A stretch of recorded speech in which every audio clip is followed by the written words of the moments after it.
So he'll talk about testing adiabatic quantum computers using simple quantum simulation. Thank you. Okay, thank you very much for the invitation, and thanks to all the speakers so far for being a hard act to follow. So what I want to talk about today is an issue that you should not require convincing is important, which is determining whether the adiabatic quantum computers or quantum annealers that one might build are actually doing what you think they're doing. So this is the most superfluous slide imaginable for this audience, but this is adiabatic quantum computing.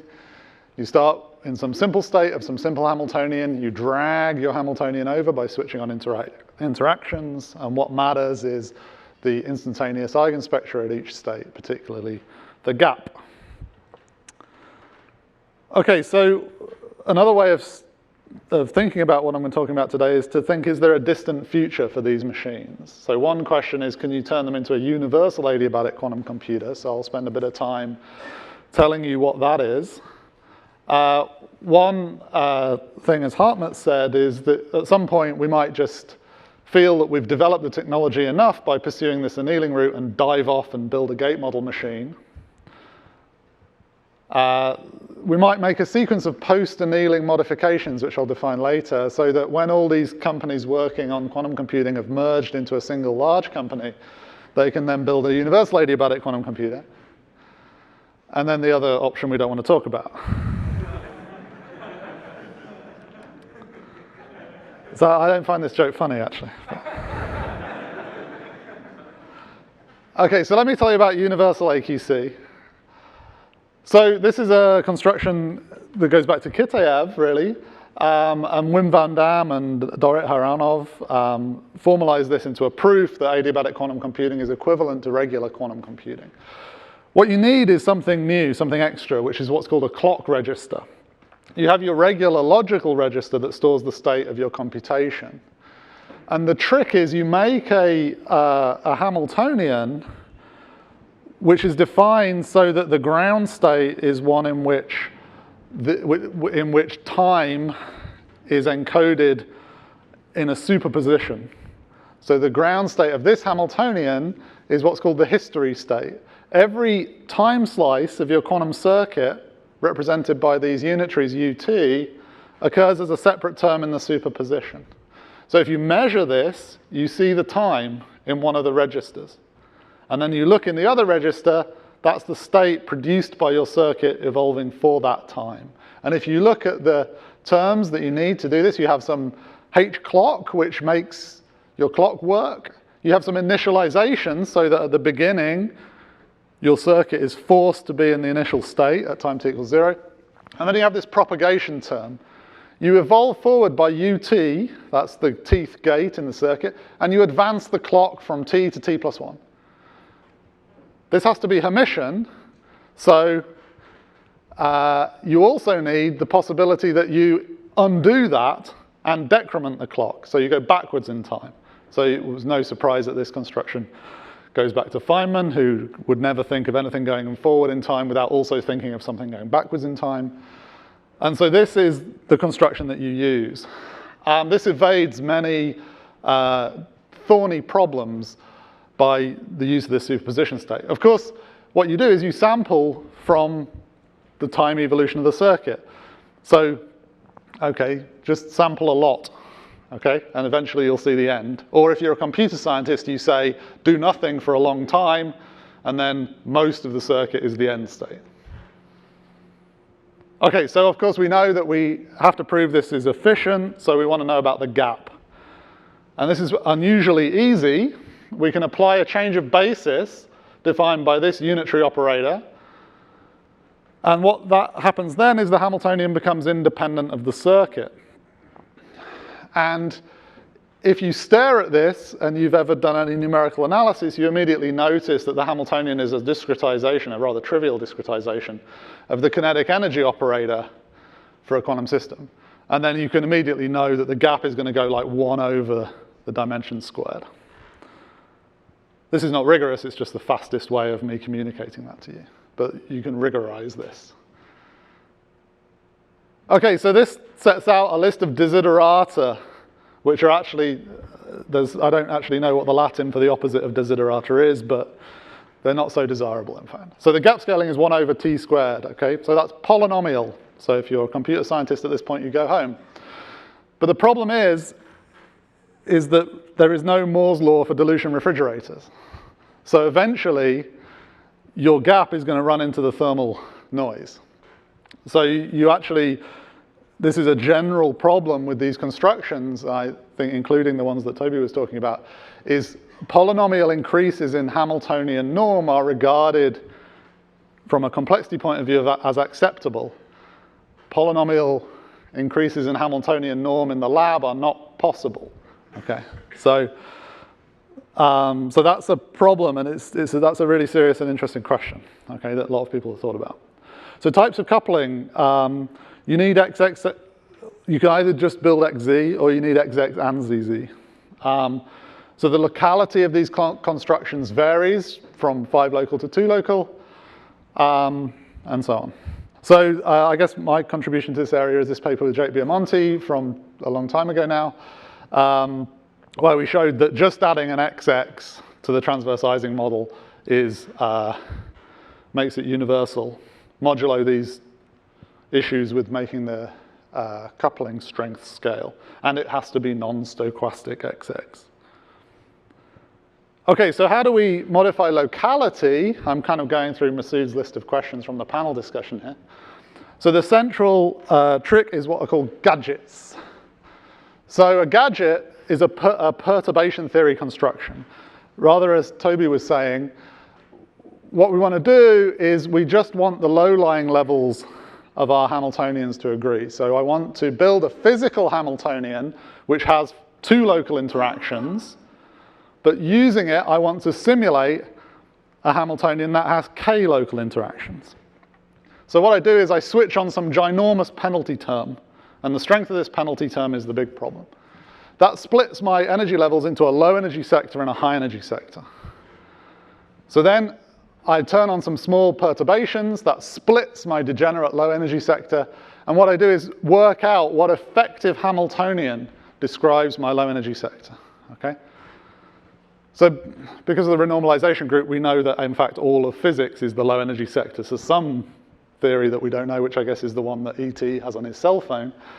So this is connected to ideas in renormalization. So here's an example. I have 3 qubits. Every coupling, every edge here is a physical 2 local coupling that in principle can be built in the lab. I have 3 ancillas, the green interior ones. I have an ancilla Hamiltonian that forces these to be in a superposition of 0, 0, 0, and 1, 1, 1. I have physical couplings that couple the ancillas to the red qubits, and I have interactions among my red qubits. Then the effective Hamiltonian is then 3 local. It actually ends up being this product ABC. Okay, so just taking us forward, here we are doing quantum annealing today. The gate model remains a little bit in the future. Perhaps universal AQC is an intermediate thing we could do. Maybe even with all these caveats I'm inserting about coupling strengths, maybe we could make a little toy, like a 4-qubit universal adiabatic quantum computer. I would be very excited to see that. What do we need to do? We need to add XX, gadgets, and a clock. That's 3 things. All right, so that we all know if you ask our experimentalists for 3 things, they stop listening at 2. So let's think more generally about post-annealing modifications. So I'm going to, again, Masood set this up nicely. So I'm going to talk about non-stochastic interactions, gadgets, and complex interactions, but not too complex. I'm just going to talk about XX. Of course, I cannot walk past a number plate like this without taking a photograph of it. Notice this is a British car, this is not a British car, rather. So, I wanted to have something that would work. Okay, so let's think about the justification for XX. So here's the propaganda. So this is the simplest non-stochastic term, and I'll explain in detail what that means in a minute. So it powers a lot of stuff. If you can build XX, it opens the door to a lot of things. You can do gadgets, you can do simulation, which I'll say more about in a moment. You can do universal AQC, as we already talked about. So is it useful for annealing? So this is a great question, and I refer you to Leila Hormozi's talk, which is the last talk of the session that's in here, I think. It removes quantum Monte Carlo talks from the agenda for this meeting, which is the most important goal. If you don't want to hear anything more about instantons, you should build an XX coupling. But more importantly, it's just what's next. Okay, we know more about XX now than we knew about X in 2004. Okay, so it's just what's for dinner. We should eat our vegetables. Okay, so I've said stochastic a bunch of times, and I don't think anyone yet has really defined it, so let's define it.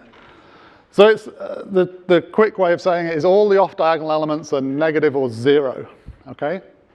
But you have to be slightly careful because you can get immediately confused by that. That means up to simple or local transformations.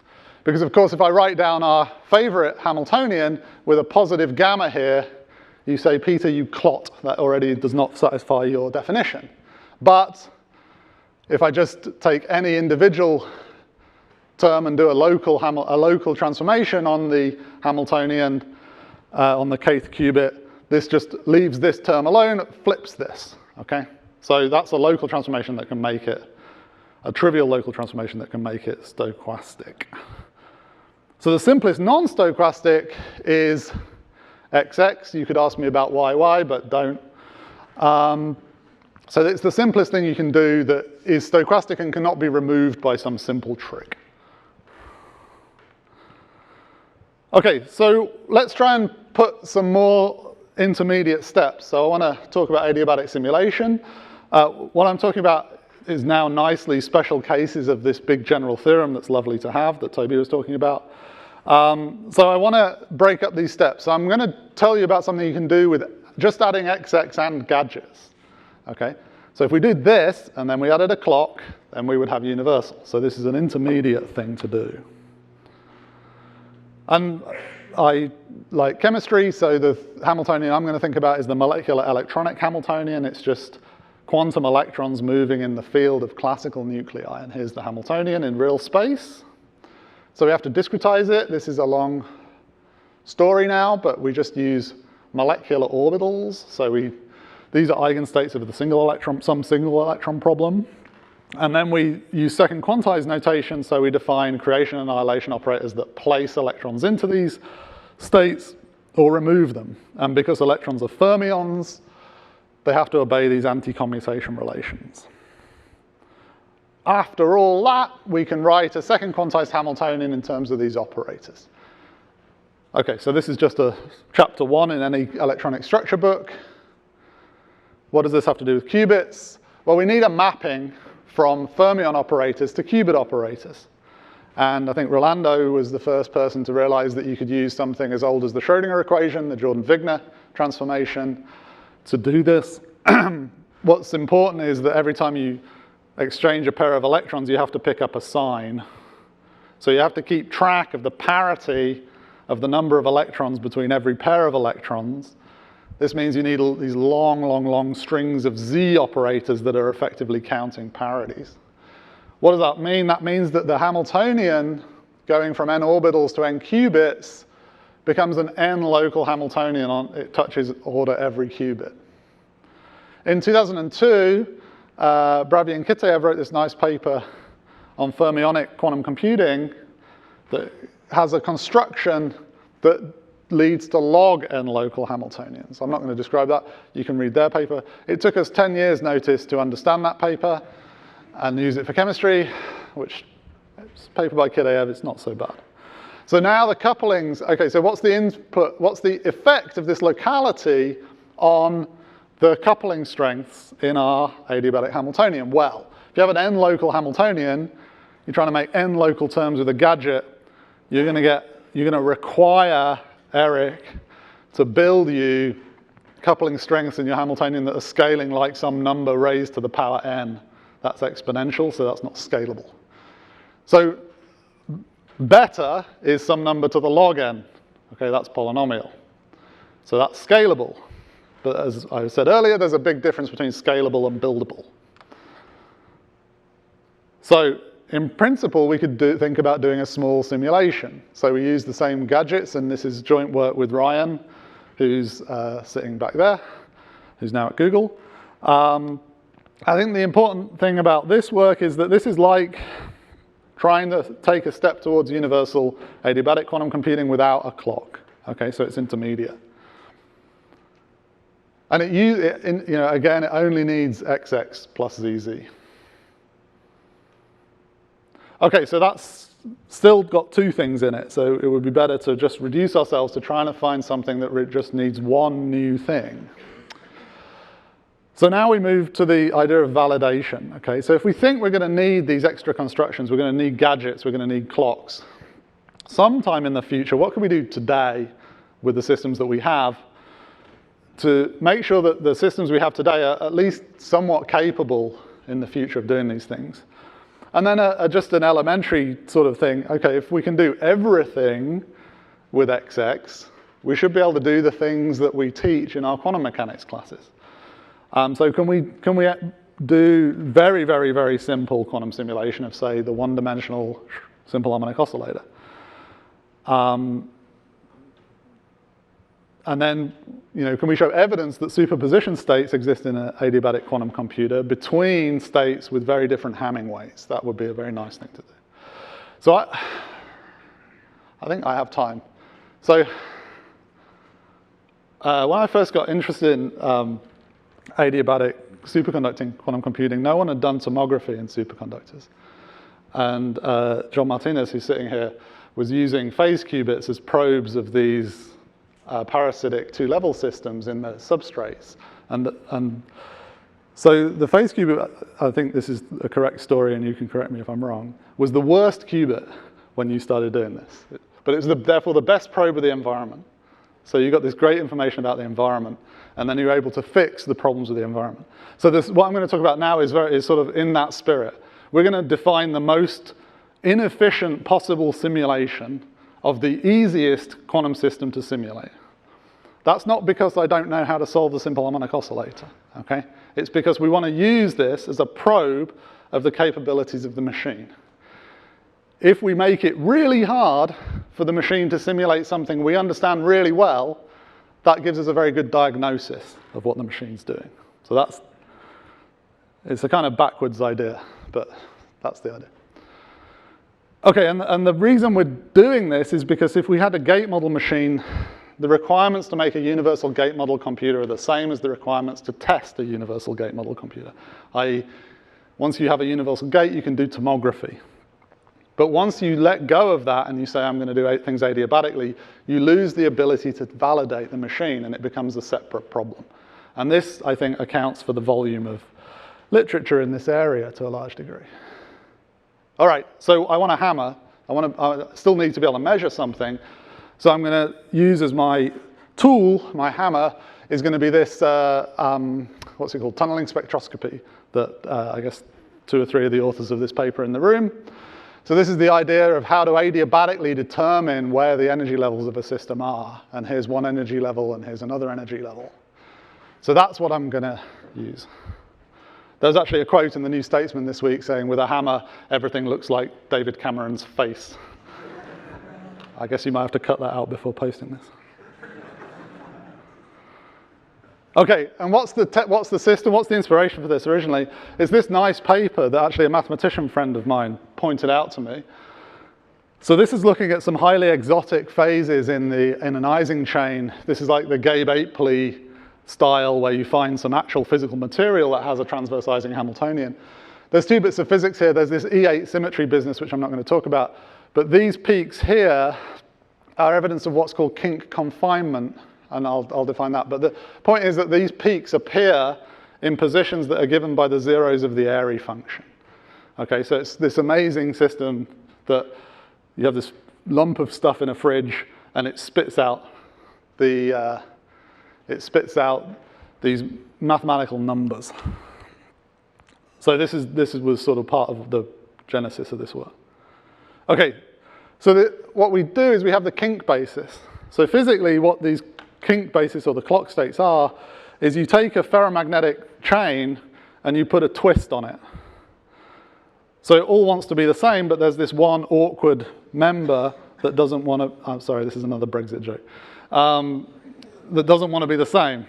And then what that causes is the zero energy states that have one domain wall in. So then you can label them by the position of that domain wall. So that's the kink. Okay, so that's the basis. What's the transverse field in the kink basis? Well, if you think about what a uniform transverse field does to a basis state, it takes a basis state and it returns you the uniform superposition of all the Hamming 1 distance states. Okay? In other words, it flips each of the qubits, so you get all the flips. Almost none of those are in the kink basis because you've put another pair of domain walls into your system. But two of them are, namely the one that's the domain wall shifted this way and one that's the domain wall shifted that way. So if you look if you project back into the kink basis, you get the fact that you get the upper and lower off diagonals, if you think of this as a matrix. And so out of this, you can build a kinetic energy term, again, a discretization of the second derivative. So if you take the projection of your transverse field minus some constant, then you can get what looks like a kinetic energy. All right, so what does a local field look like? Well, a local field is going to give you plus HI if it's to the left of the kink and minus HI if I is to the right of the kink. So you get this potential term where the potential is this annoying sum of your fields, okay? And the obvious case is if I have a constant local field, I get a linear potential. That means that the solution, the eigenstates of the linear potential of the Airy functions, that sort of confines the kinks, and so that's kink confinement. Oh, okay, so there's some stuff here that you can do any polynomial potential, just playing around with some identities. You can figure out what your local fields have to be exactly, and we get an annoying increase in the requirement for local fields. They rise exponentially with the degree of the potential. But what the hell, we only want to do linear and quadratic anyway, so that's not so bad. But yeah, in principle, you can do anything. You can invert anything exactly. Okay, what about errors? So I'm projecting back into this subspace. So how does this work? Well, the first thing is we've discretized into a finite number of qubits. So we've got discretization errors in our simple simulation. So the limit as the number of qubits goes to infinity is that some continuous Hamiltonian, and deviations from that are standard numerical analysis, okay? Then we've got leakage error. So this is the fact that the limit, as the penalties that we've imposed to push us into the kink basis go to infinity, we should exactly be projected into the kink basis. So, okay, so we've got a large penalty, and we want to know about corrections. So we exactly know how to do that. That's exactly what gadgets give you, okay? We've got some low energy theory, which is this one-dimensional Schrodinger equation, and the gadgets are going to tell you about leakage errors.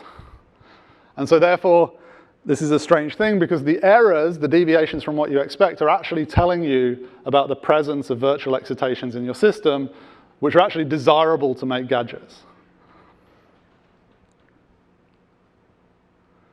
Okay, so I think there are three things you can do with this. So if this works at all, you can make clock states because you're displaying a capability to produce superpositions of states with very different Hamming ways. The leakage errors in the simulation tell you about the presence of virtual excitations, or the strength of virtual excitations. These are going to tell you whether gadgets are going to work at all. Okay? So if you have a noise model that's erasing those virtual excitations, gadgets won't work. And both of these things we can do today. Right? This is just Ising model physics. It's very interesting when you go through and work out the first error. The first error can be used, in fact, to detect a physical XX. So I'll just tell you about that, and then I'll stop. Okay, so what's the thing look like? So there's a kink at the end, right? Because this is a kink, and then there's a kink somewhere in the middle, right? So it's really, the ground state really has two kinks, and then 4 kinks, 6 kinks, and so on. I have to put on a penalty to get rid of the 0 kink states. That's a technicality. Here's my horrible gadget equations. I show you these so you can stand there and be happy that you don't have to do gadget calculations. Okay, that's the only reason I'm showing them to you. So if you do the gadget calculations, what do you get? Here's the effective Hamiltonian. It's the projection of the Hamiltonian, a constant term, a boundary term, and a stochastic XX term. So in this simulation, the first error you see is actually a stochastic XX, okay? That's not what we want. We don't want stochastic XX. We want non-stochastic XX. But remember that the idea here is to use these simulations as a diagnostic. So what if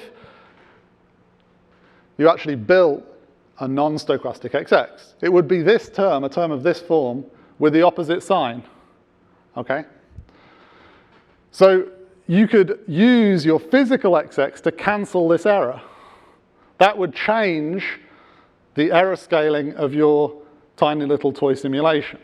Therefore, you can use that change in error scaling to detect the presence of a physical XX, okay? So you do a simulation, you look at the errors. Without any physical XX switched on, you get a certain scaling of the errors. Then you switch on your physical XX, the scaling of your errors changes. That's your detection, okay? So let's just look at some, these are just Mathematica simulations. So this is the Airy functions, if you haven't seen them recently. These are the continuous Airy functions in the discretized simulation. This is the discretized simulation of the simple harmonic oscillator functions for obviously a very coarse discretization. It's 9 points. And the ones with leakage errors are the points. So there's some small difference between the points and the lines, but not too bad. What about what I was just talking about? If you look at how the errors run with coupling strength, this is just 8, 10, and 12 going from blue to red to black. If you then look at the 8-qubit thing and imagine getting rid of that stochastic XX, immediately see a jump in the scaling of the errors. Okay, so that's one way, at least, of detecting a non-stochastic XX. So I guess one should be conservative, so I say experiments observing these effects would fail to invalidate the presence of XX. Okay, I have 1 minute, so I can tell you about something that I think is fun about these simulations. Here we've got a situation where you've got quite highly entangled set of qubits simulating a one-particle equation, okay? So obviously in the one-particle system there cannot be entanglement because there's nothing to be entangled with. So when you talk about entanglement, you're talking about entanglement in the thing, the simulation, okay? But what does that entanglement in the simulation translate into if you look at it in the kink basis? What resource is it? And it turns out there's a very nice story here. It translates into a measure of delocalization called the inverse participation ratio. So if you take a cut, this is how condensed matter physicists think about entanglement. You take your system, you cut it in half, you ask, what's the entanglement of this half with that half? So if you do that and then you move the position of the cut, you get these graphs here. So I've plotted just the amplitude of the eigenstate, which is in red on the left axis. The entanglement is the blue curve on the right. And all the entanglement in the qubits is doing is giving you the delocalization of the single particle in the simulation, okay? So I quite like that because all this talk about coherence and delocalization, this is, you know, to achieve delocalization here, you need a lot of entanglement in the physical qubits. So that tickles me. Okay. So the point here is that doing non-scalable simulations is more than a toy activity, okay? It can be a good probe of properties that you need for post-quantum annealing AC. I guess that means post-annealing. Can we please do some XX experiments? I guess I've been saying that for, how long have I been saying that, Eric? Like 12 years now. So I'm just, you know, like any fanatic, I'm just redoubling my efforts. So one big question here is there's been a few talks this week about locality reduction techniques. That's fantastic. We need better locality reduction techniques. I also want to just end with a worry. I know I made a joke about quantum Monte Carlo here, but there's a huge, huge fermion quantum Monte Carlo community. You know, non-stochastic XX is a way of introducing a sign problem into our business here. But I do worry that the fermion Monte Carlo community has probably not spent a huge amount of effort thinking about non-stochastic XX. So all of this is subject to the criticism that if that community really took this on, maybe they would come up with some good heuristics for non-stochastic XX, and we'd have to still keep listening to fermion quantum Monte Carlo talks. Okay, thank you very much for your attention.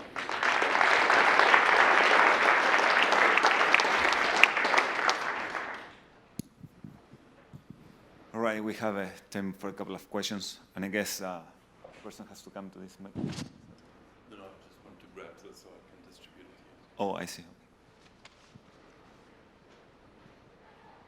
Questions? Elizabeth?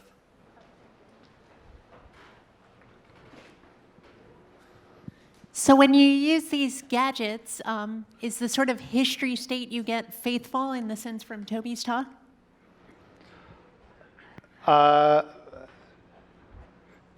Yes, yeah.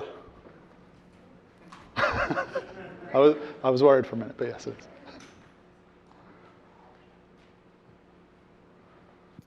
is.